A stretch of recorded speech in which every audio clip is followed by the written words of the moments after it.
کسی خاندان کے کوئی فرد اگر کسی بیماری یا حادثے کا شکار ہونے کی وجہ سے مسلسل بیڈ ریڈن ہو جائے، یعنی کہ مسلسل بیڈ پر آ جائے یا ویل چیئر پہ آ جائے، تو اس سے زیادہ خطرناک اور انتہائی پریشان کن بات اس فیملی کے لیے نہیں ہو سکتی۔ اور ایسی صورت میں اس مریض کے مسلسل بیڈ پہ رہنے کی وجہ سے اگر اس کے جسم کے پریشر والے پوائنٹس کے اوپر زخم بننے لگ پڑے، جن کو ہم بیڈ سورس کہتے ہیں، اس مریض کی زندگی مکمل طور پر تباہ ہو کر رہ جاتی ہے۔ مگر آپ کی چھوٹی سی کاوش اور تھوڑی سی محنت سے آپ اپنے مریض کو مکمل اس بیڈ سورس جیسی خطرناک بیماری سے بچا سکتے ہیں۔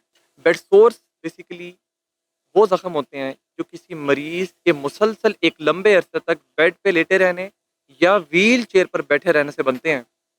یہ ان جگہوں پر بنتے ہیں جو جسم کے ڈیپینڈنگ پوائنٹس ہوتے ہیں۔ جیسے ایک مریض کسی بیڈ پر لیٹا ہوا ہے تو اس کے کمر کے نچلے حصے پر، اس کی پیٹھ پر، اس کے دونوں ٹانگوں کے پچھلے حصے پر، اس کے پاؤں کی ہیلز کے نیچے، ایڑیوں کے نیچے اور دونوں بازوؤں کے پیچھے والے حصے پر بن سکتے ہیں۔ یہ زخم کی 4 سٹیجز ہوتی ہیں۔ پہلی سٹیج میں یہ صرف اور صرف جلد کو انوالو کرتا ہے، یعنی کہ صرف اور صرف سپرفیشل اسکل انوالو ہوتی ہے، اسکن کا کلر چینج ہوتا ہے جسٹ۔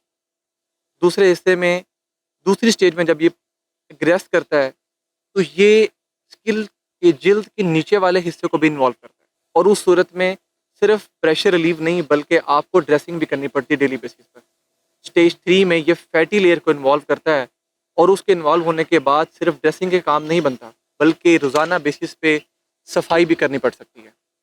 اور سٹیج 4 جو کہ انتہائی خطرناک سٹیج ہوتی ہے، اس میں یہ جسم کے پٹھوں کو یعنی کہ مسلز کو انوالو کر لیتا ہے، اور مریض کا زخم ایسے ہوتا ہے جیسے اندر سے ہر چیز ایکسپوز ہو کر سامنے آ گئی ہے، اور ایسے مریض کو ملٹیپل سرجری سے گزرنا پڑتا ہے صرف اور صرف بیڈ سورس کی وجہ سے۔ ڈیلی بیسس پہ کچھ گائیڈ لائنز ہیں جو میں آپ کے سامنے رکھنے والا ہوں، اگر ان کو فالو کریں تو مریض کو مکمل بچا سکتے ہیں۔ نیشنل لائبریری آف میڈیسن جو کہ ایک امریکن بیس ریسرچ ادارہ ہے، ان کے کچھ شواہد ہے، کچھ ایویڈنسز بیس پر ان کی گائیڈ لائنز ہیں جو میں آپ کے سامنے رکھ رہا ہوں پریونشن کے لیے۔ اس کے سب سے پہلے اس میں یہ ہے کہ آپ اپنے مریض کے ہر 2 گھنٹے کے بعد کم از کم پوسچر چینج کریں، اس کی ڈائریکشن بدلیں تاکہ پریشر ریلیو ہو سکے۔ دوسرے نمبر، اس کی جلد کا خاص طور پہ خیال رکھیں، نہ اس کو زیادہ ڈرائی ہونے دیں اور نہ ہی اس کو زیادہ موئسچر یعنی کہ نمی سے بھی بچائیں۔ مریض کے لیے ایئر میٹریسز، ایسے مریض جن کا آپ کو پتا ہو کہ لمبے عرصے تک چلنا ہے سینیریو، ان کے لیے ایئر میٹریسز ہیں جن کو پریشر ریلیونگ میٹریس کہتے ہیں، ان کا استعمال کریں۔ یہ میٹریسز بیسیکلی جو ڈیپینڈنٹ ایریا سے پریشر ہوتے ہیں ان کو ڈیوائڈ کرتے ہیں پورے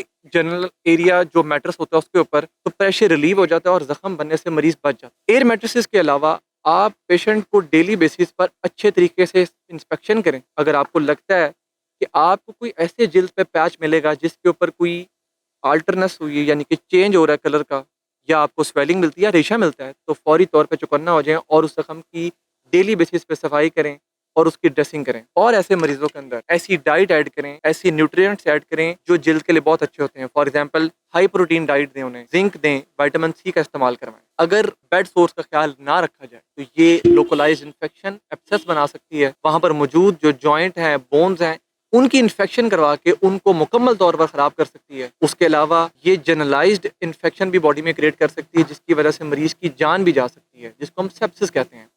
اور کافی پیشنٹس میں دیکھا گیا ہے کہ جب یہ زخم کا خیال نہ رکھا جائے تو ایسے السر بن جاتے ہیں جو جلد کے، جن کو ہم کینسر کہتے ہیں، مریض اس کا بھی شکار ہو سکتے ہیں۔ خدارا میری ریکویسٹ ہے ان تمام فیملیز سے کہ جہاں آپ اپنے ایسے مریضوں کو جو بیڈ باؤنڈ ہوتے ہیں اتنی محنت کرتے ہیں، ان کا اتنا خیال کرتے ہیں، وہاں آپ کی تھوڑی سی محنت اور کاوش آپ کے مریض کو اس خطرناک سینیریو سے بچا سکتی ہے جو اس کی زندگی کو مکمل طور پر تباہ کر کے رکھ دیتی ہے۔ میں امید کرتا ہوں کہ آج کی یہ ویڈیو آپ کو اپنے مریضوں کے، اپنے پیاروں کو بچانے میں، ان کو بیڈ سورس جیسی خطرناک کنڈیشن سے بچانے میں مدد حاصل ہوگی، اور آپ کے لیے ہیلپ فل ہوگی اپنے ان تمام مریضوں کے لیے، اپنے تمام پیاروں کے لیے جو بیڈ باؤنڈ ہیں، آلریڈی زندگی اور موت کے بیچ میں ایک ایسی لڑائی لڑ رہے ہیں جس کا ہمیں اندازہ بھی نہیں ہے۔ اور آپ کی کوئی سجیشن ہو، کوئی کوشچن ہو تو آپ کمنٹ بھی کر سکتے ہیں اور آپ مجھے اپروچ کر سکتے ہیں وائے مائی انسٹاگرام۔ نیکسٹ ویڈیو تک کے لیے مجھے اجازت دیں۔ تھینک یو سو مچ۔ اللہ حافظ۔